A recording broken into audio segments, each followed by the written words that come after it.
And the mother and son who've both signed up to join the Royal Navy for the first time in its history. Choosing a career in the armed forces often means leaving behind your family and your friends, but that has not been the case for 16-year-old Thomas Rowlands from Derbyshire. Because, unbeknownst to Tom, his mum, Michelle, had also always dreamed of signing up. So now the pair are training together at HMS Sultan, the first mother and son duo to do so in Royal Navy history. John Maguire has been to meet them both. S.E.T. Rowlands reporting for duty. E.T. Rowlands reporting for duty. Meet A.B. Rowlands and A.B. Rowlands, believed to be the first mother and son going through training at the same time in the Royal Navy's almost 500-year-long history. It was a weird one, to be fair, but it's pretty cool, to be fair. I'm proud as well to be with my mum in training. It's unusual. Just grab a new visor.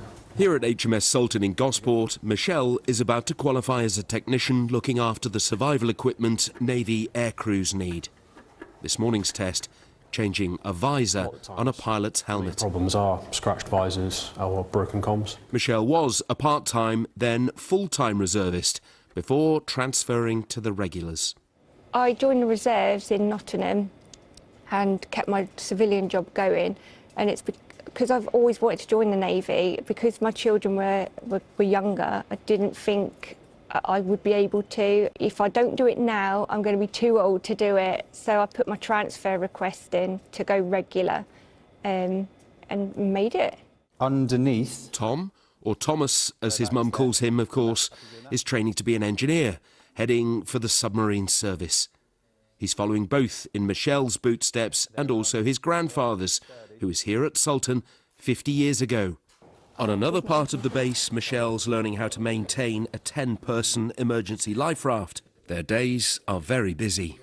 There's not much time really to go out and get together and do our own thing, really, is it? No. And he might cramp my style, so... Yeah, sure. Definitely. There's another brother in the army in Scotland and dad back home in Derby. They're obviously super proud of us both, and they obviously think it's awesome as well, because, you know, but I feel for my dad a bit, because we're not at home, and none of us are, you know, we're gone all the time. Their story is well known across the base. She's had the opportunity to sit there and transition based on her life at the right time, right role, which I just think is an incredible thing for a person. And as a father myself, I can see the genuine benefit, although perhaps her son doesn't perhaps see the direct benefit of being at the same establishment at the same time. That might hamper what they can do socially. But sport offers an all too rare chance for mother and son to see each other, and they've agreed to join forces on the badminton court for us. Tom should go to sea at 18. He's still 16, but has adapted well to life away from home. And you were quite nervous at first, weren't you? And he'd ask questions, but he settled in really well. The other trainees are supportive, and Tom says there are benefits to this particular brand of unintentional helicopter parenting. Yeah, I think it's quite good, to be fair. It's obviously, you don't hear of it, do you? So I get free lift home every weekend, so it's class. And what's the most important lesson Tom can learn here? As soon as we walked in, I told him off for the state of his uniform. What did you say to him? What have you done on this? I don't know. And these were up here and all sorts. They're down there. That's right. Mum knows best. John Maguire, BBC News, Gosport. That's so cute. They tried to put up a united front. Yeah, I know, that he's little like- mother-son thing at the end. He's like, Mum, leave me alone. It's embarrassing. That's great, though. Tom, Michelle, good luck to you both, and thanks for talking to John.